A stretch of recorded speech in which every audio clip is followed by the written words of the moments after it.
while I was grieving my wife's passing. My worst fears came true when her best friend disclosed her dirty secret. Now, am I wrong for wanting to give up a child who isn't biologically mine and is the result of my wife's betrayal? The situation is nothing short of a clusterfuck. I'm angry, depressed, and sad, and I don't know what to do. I, 32 am shattered and don't know where to turn. My wife passed away last month, only 7 months after giving birth to our son. She developed peripartum cardiomyopathy, a rare and severe form of heart failure that can occur in the months following childbirth. Despite the doctor's best efforts, she didn't survive. Losing her so suddenly has left me heartbroken and in a state of constant grief. 3 weeks ago, my wife's best friend came over to visit. She was visibly nervous and eventually told me she had something sensitive to share. After some hesitation, she revealed that my wife had confided in her that she'd been unfaithful around the time our son was conceived and that there was a chance he might not be mine. I was stunned and angry. My wife's best friend was telling me this only weeks after my wife's death, and it felt like an attempt to tarnish her memory. I couldn't believe it. I told her to leave and not to come back, convinced she was lying or trying to shift blame onto me somehow. The whole thing felt like a betrayal, and I tried to push the thought out of my mind. But once the idea was planted, it wouldn't go away. I kept wondering, what if she was telling the truth? After days of tormenting myself with this possibility, I decided to get a DNA test. It wasn't an easy decision, I felt guilty for even considering it, but I needed closure. Yesterday, the results came back. My worst fears were confirmed, my son isn't biologically mine. Now, I'm in turmoil.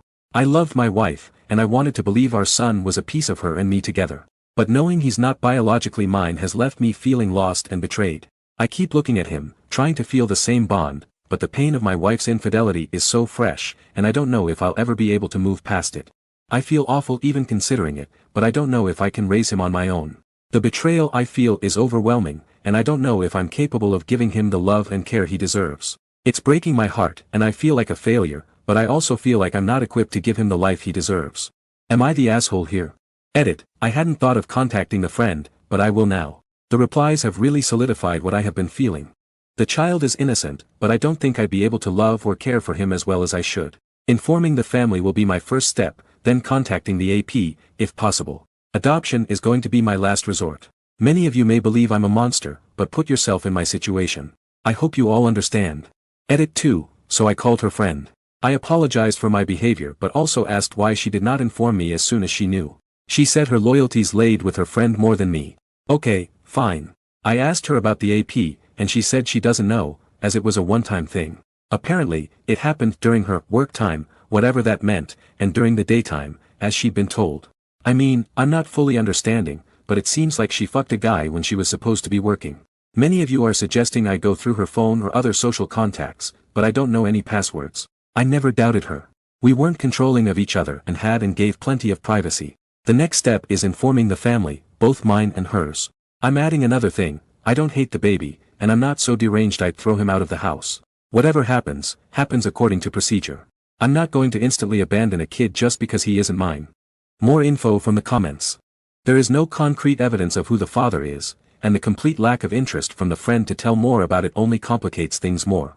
I don't think I'm going to go into her former workplace and start inquiring about who she was sleeping around with. The best course, at least I think, would be to inform my in-laws. They're good people, and I hope they take him in. Update. Thanks to everyone who reached out with advice and support. I didn't get to respond to every message, but I really appreciate it. After finding out my son isn't biologically mine, I decided to tell both my family and my in-laws.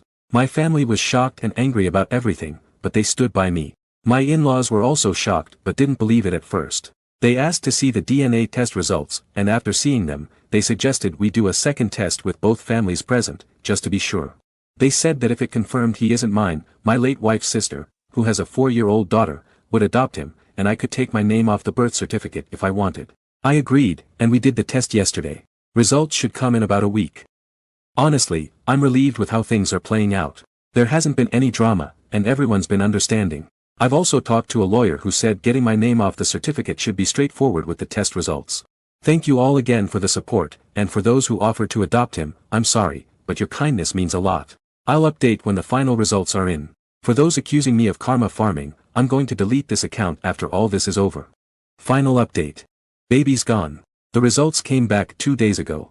As expected, I'm still not the father. By the time the results came in, I had already packed up most of the baby's things. My mom was staying with me, helping take care of the baby and keeping me sane through all of this. This morning, my late wife's parents, sister, and brother-in-law came to pick him up. The handover was smooth except for a snarky comment from my wife's sister. She said I seemed too eager to let the baby go. I didn't respond, there was no point, but it stung. Despite that, my in-laws, her parents, were supportive throughout and told me going no contact would be best for everyone involved. I agreed, it's painful, but I think it's the right choice. I hugged them goodbye, and they left. They're good people, and I'll miss them. Now, the house feels empty. My mom went back home today but will return tomorrow to stay for about a week until things settle. Honestly, I feel relieved. Call me what you want, but I'm finally breathing again. This whole ordeal has been exhausting, but knowing I can start fresh feels like a weight off my shoulders. As for my wife's belongings, I gave her jewelry to my in-laws. They didn't want anything else except for a few trinkets and pictures, so they told me I could sell or donate the rest. I haven't decided what to do with it yet, but I'll figure it out. I didn't respond to comments on my last post because the hate was overwhelming and I was exhausted. My DMs were flooded with some of the vilest messages imaginable just because I chose not to raise a child that isn't mine and conceived through infidelity. To those who supported me, thank you. Your words helped me make decisions I wasn't confident about before. And to those who criticized me, I appreciate the perspective, even if I didn't agree, it made me think. For now, I'm taking a break from dating and focusing on myself. Maybe I'll buy a bike and get back into riding, or hit the gym again. I just need to move forward. Thanks again to those who took the time to support or challenge me, it's been a hell of a journey.